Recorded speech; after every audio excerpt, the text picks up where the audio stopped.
अभी एक बहुत बड़े महाराज जी हैं, उनकी कथा हमने कल ही सुन रहे थे। एक वीडियो आ गया सामने, उसमें वो बता रहे हैं कि राधा जी के पति का नाम ये है, प्रणव घोष, जाने पता नहीं क्या बताया। राधा जी के पति ये हैं, राधा जी की सास ये थी, राधा जी के हमारे ब्रज में ना है कथा कर रहा नहीं भाई, कोई बहुत मानते हैं, हकीकत है। हमारे यहाँ राधा जी कृष्ण से भी ऊपर है। कन्हैया को कोई कुछ कह जाए चल जाएगा, लेकिन राधा जी के विषय में किसी ने भी एक भी गलत बात कही, हमारे ब्रजवासी, हम ब्रजवासी कभी सहन नहीं कर सकते। और ऐसे लोगों की यहां भीड़, कुछ कमी उन भक्तों की भी है जो ऐसे लोगों को बढ़ावा दे रहे हैं। राधा जी के विषय में तुम बोल रहे हो, जिनका नाम लिखने की सामर्थ्य स्वयं भगवान के अवतार महर्षि वेदव्यास में नहीं थी, जो राधा जी का नाम सोचते थे और 6 महीने के लिए समाधि लग जाती थी। मन में सोचा अगर मैंने राधा नाम लिखने का मैं प्रयास भी करूंगा तो श्रीमद् भागवत ग्रंथ कभी रच नहीं पाऊंगा। और उनके बारे में तुम लिखते हो कि राधा जी के पति ये है, राधा जी का विवाह यहां हुआ। एक प्रमाण किसी एक ऐसे ग्रंथ में हमको प्रमाण दे दे तो हम मान जाए। बहुत से लोग पूछते हैं सुदामा जी के माता पिता का नाम क्या है। छोटी छोटी पुस्तकें अपने मन से किसी ने लिख दी, उनमें कई जगह वर्णन आता है, लेकिन हर पुस्तक में अलग अलग नाम आता है। किसी प्रमाणित पुस्तक का मतलब ग्रंथ होना चाहिए, शास्त्रों में होना चाहिए, वेदों में होना चाहिए, वही प्रमाण होता है। किसी ने अपने मन से कोई पुस्तक लिख दी, वो प्रमाण नहीं है। कल को हम कोई नया ग्रंथ लिख दें, कोई नई पुस्तक लिख दें, तो क्या वो प्रमाणित हो जाएगी? नहीं। जो अनादि काल से चला आ रहा है।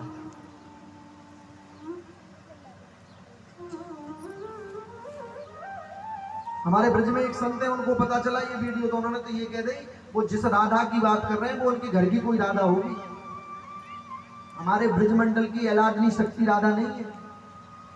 उनके विषय में बात करती हो जिन्होंने भगवान की प्रतीक्षा 200 वर्षों तक की बिना रोए हुए।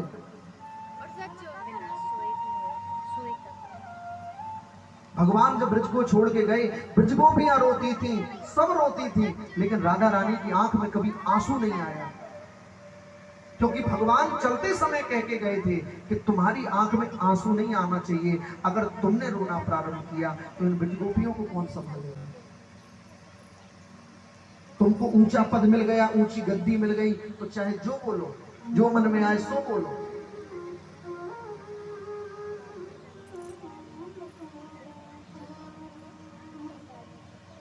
आज का समय ऐसा है, हम यहां से एक बात बोलेंगे, महाराज मोबाइल के माध्यम से जगह जगह वो बात पहुंच जाएगी। तो जो जितने ऊंचे पद पे है उसकी उतनी ऊंची जिम्मेदारी है, उसकी उतनी बड़ी जिम्मेदारी है कि हम क्या बोल रहे हैं, क्या नहीं बोल रहे हैं।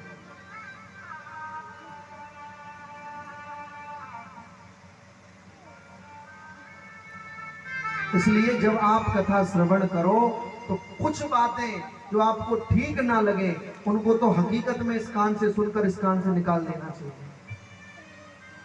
अब क्योंकि भगवान की कथा ही कर रहे हैं इसलिए हम भी ज्यादा नहीं बोल सकते, लेकिन कथा को कथा की तरह करना चाहिए। संत जी बोले एक काम करो भैया, तुम्हारे यहाँ पुत्री नहीं है तो तुम श्री राधा रानी को ही अपनी पुत्री बना लो। सुनहु सेठ तुमको मिलो बरसाने को बास, यही नाते राधा सुता काहे रहत उदास। तुमको बरसाने का वास मिला है तो श्री राधा रानी को ही अपनी पुत्री बना लो। सेठ जी को बात समझ में आ गई। सेठ जी ने, सुंदर सेठ जी श्री राधा रानी की प्रतिमा लेकर आए, घर में मंदिर बनवाया, मंदिर में श्री राधा रानी की प्रतिष्ठा कर दी। अब तो बड़े मन से राधा रानी की पूजा करने लगे। और कोई सेठ जी से पूछता कि आपके परिवार में कौन कौन है, तो सेठ जी बड़ी मस्ती से उत्तर देते कि 3 बहू बेटा है घर में, सुख सुविधा है पूरी, संपत्ति भरी भवन में रहती, नहीं कोई मजबूरी। कृष्ण कृपा से जीवन पथ पर आती ना कोई बाधा। अरे मैं बड़भागी पिता हूँ, मेरी बेटी है श्री राधा। बोले भैया मेरे घर में तो 3 पुत्र हैं, 3 पुत्र वधू हैं और एक मेरी पुत्री है जिसका नाम है राधा। बोलो राधा रानी सरकार की जय। अब तो महाराज एक दिन क्या हुआ, सेठ जी के यहाँ चूड़ी पहराने वाली आई तो 3 बहुओं ने चूड़ी पहनी। राधा रानी ने मन में सोचा पिताजी के यहाँ चूड़ी पहराने वाली आई है तो क्यों ना मैं भी चूड़ी पहन लूं। इसलिए राधा रानी ने अपना हाथ आगे बढ़ा दिया, घूंघट मार रखा है, अपना हाथ आगे बढ़ा दिया तो मनहारिन ने श्री जी को भी चूड़ी पहना दी। मनहारिन जैसे ही सेठ जी के पास पैसा लेने गई और सेठ जी से कहा कि मुझे पैसा दो, मैंने 4 स्त्रियों को चूड़ी पहनाई है। तो सेठ जी कहने लगे मेरे घर में चौथा कोई है ही नहीं, 3 मेरे पुत्र हैं, 3 पुत्र वधू है, चौथा मेरे घर में कोई है ही नहीं।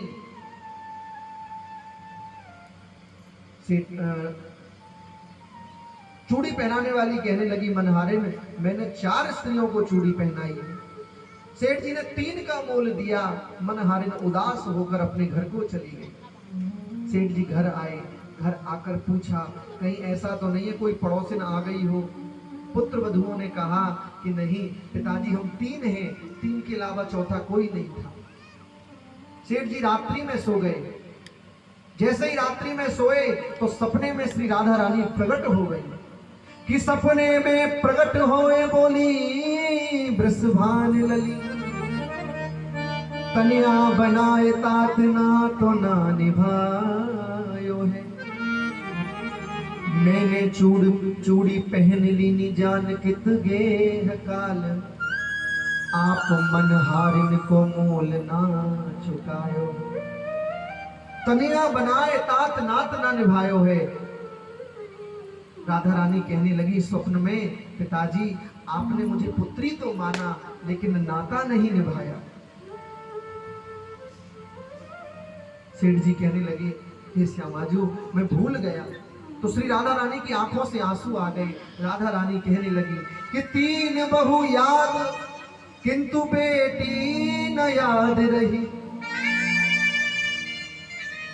यह कहत राधिका को ही भर आयो है, कहो कौन दूरी आज कौन मजबूरी हाय। आज 4 चूड़ी में काज मोहे बिसरायो। बोले पिताजी आज आपने 4 चूड़ियों के लिए अपनी पुत्री को भुला दिया। सेठ जी तुरंत अर्धरात्रि में खड़े हुए, दौड़ते हुए गए मनहारिन के द्वार पर। द्वार खटखटाने लगे, मनहारिन खोल खोल खोल। और जैसे ही अर्धरात्रि में मनहारिन ने द्वार खोला सेठ जी कहने लगे कि धन धन भाग तेरे मनहारी, तो सम बड़ भागी कोई ना संत महंत पुजारी। मैंने मानी सुता किंतु निज नैन नाही निहारी। अरे चूड़ी पहर गई तब कर से श्री वृषभान दुलारी। बोले मनहारिन तेरे भाग्यों को धन्य है धन्य है। आज तूने जिनको चूड़ी पहनाई है वो स्वयं श्री राधा रानी है। चूड़ी की पहराई ले हो जाओ बलिहारी, जन राजेश जोर कह बिनबत छबियो चूक हमारी। ये महाराज राजेश्वरानंद का लिखा हुआ है। उन्होंने पद शैली में इसको लिख दिया। ये वास्तविक घटना है। मनहारिन को जब पता चला कि मैंने श्री राधा रानी को चूड़ी पहनाई है तो मनहारिन ने सोचा कि जब तोहे मिलो अमोल धन। अब सेठ जी पैसा देने के लिए खड़े हैं और मनहारिन क्या सोच रही है कि जब तोहे मिलो अमोल कहा मांगत मोल, रे मन मेरे प्रेम से श्री राधे राधे बोल। बोलो राधा रानी सरकार की। मनहार ने सोचा जब श्री राधा रानी को ही चूड़ी पहना दी तो ये संसार की दौलत का मैं क्या करूंगी।